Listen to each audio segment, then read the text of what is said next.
folks, this is the sixth in a series of our DDT tutorials. And I realized that last time I said I would be doing one on the wireframe drawings, but we're in the process of rethinking all of the drawing side of DDT, and so I thought instead I would do one that I'm calling Smooth Move. You see, we've released in our last two releases of DDT 2D and 3D, we've included something called power summation. And I'm concerned that people might use it without fully understanding what it means or what it implies. So, what is power summation? Well, that's a good question. That'd be a great place to start. So, picture yourself on a boat. No, let's not go there. Picture yourself, standing in front of two loudspeakers. Speakers on a stick, if you will. And if you were to play music through these loudspeakers, your ears would hear the sound from the two speakers and all the other sounds in the room as well. You may or may not be aware that depending on where you stand in the room, the sound is arriving from one speaker before the other one. Your brain sort of sums all this together into an experience. Now, imagine you were to try to measure the sound in the room. You might take a microphone and connect it to some analyzer and take a reading. That reading would again be the sum total of all the sound in the space, with all the phase and amplitude relationships captured. In both cases, you would know some information about the summation at one point in the room, but not at any other point. So if you move to a new point in the room, your brain may or may not register that the sound was different. But it has to be different because the arrival times from all the sources would change. Now, if you moved around the room and listened carefully, you would most likely detect some changes. But the microphone most certainly would record them. The relationship between what we measure and what we hear would be a great topic for another tutorial. But today, I'd like to try to address the question, what would happen if you tried to build software that would model what is happening in the real world? Well, you'd have to ask some questions first. You'd have to say, is the real world anechoic, or are we doing it in a real room? And of course, if you do it in a real room, you have to include all of the acoustical parameters of that room, all the reflective surfaces, all the diffusive surfaces, all those surfaces that are somewhere between reflective and diffusive. You'd have to capture an incredible amount of detail. And of course, this is remarkably difficult to do. So a lot of people just make the choice, well, you know what, we're going to go with anechoic because it's a lot easier. With the anechoic space, we don't have to deal with reflected sound at all. So how do we go about doing that?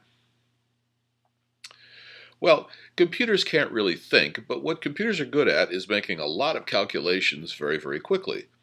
And so what we can do is we can ask the computer to lay out a series of points in our virtual space and ask the question, well, what is the contribution from each of the loudspeakers or each of the sound sources at each one of these points in space?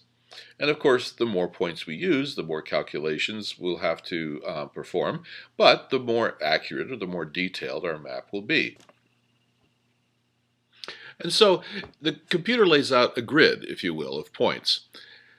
Now let's consider what would happen if we had a single source, like a single loudspeaker, and we look at this grid and we ask the question, well, at each one of these points in the grid, what is the contribution from the speaker? Well, you know, you can see here that the time of arrival really doesn't matter. The only thing that you need to calculate is really the distance between the speaker and each point. And using that, you can determine how much energy is lost because of the distance traveled. The time it takes is not that big a deal. But what happens if you put two loudspeakers into the model and ask the question, how do they sum at each of these points? Well, now time becomes very important. Let's take a look. If we consider this point here, we see that the sound from this loudspeaker gets there before the sound from this loudspeaker does. Now let's imagine that the delay, or the difference in time of arrival, is 0.5 milliseconds, a half a millisecond. And let's imagine that we put a signal of 100 hertz sine wave into each of the speakers. Now, the period of 100 hertz is 10 milliseconds, and so This 0.5 or half a millisecond is pretty insignificant. So yeah, the two will arrive slightly out of time, but not enough to cause any significant cancellation, and so we would simply add the two signals together and we'd get a 6 dB increase. But what would happen if we put 1,000 Hertz into the system? Well, this half a millisecond delay now becomes significant, doesn't it? Because the period of 1,000 Hertz is 1 millisecond.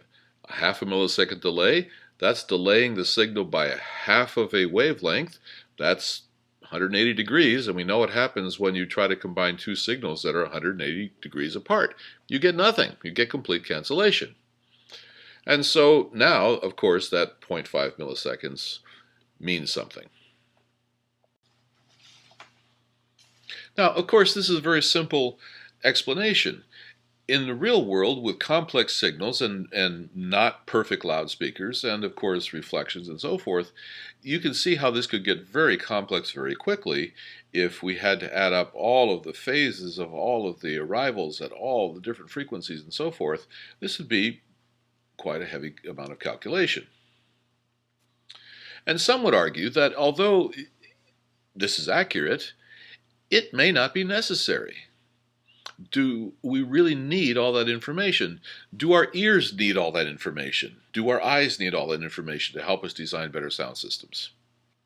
So somebody had the bright idea of ignoring phase altogether. Now, when you do that, three things happen. One, the program actually speeds up because the calculations are much simpler. Two, the coverage plots look much nicer. But the third result of that is that you might lose some information which might be helpful in the design of sound systems. So these plots that ignore phase are called power summation. What we discovered pretty quickly is that our competition was very fond of using power summation, and their plots looked prettier than ours, and we were losing jobs to people who would look at their plot, look at our plot, and say, wow, yours looks ugly, theirs looks pretty, let's go with theirs. And so after much debate, we decided that we would include power summation as well. However, unlike many of our competitors, we give you the power of turning off power summation, or more accurately, the ability to turn on the phase calculation and actually see with greater detail what's really happening. So DDT actually gives you 3 levels of resolution in the coverage map.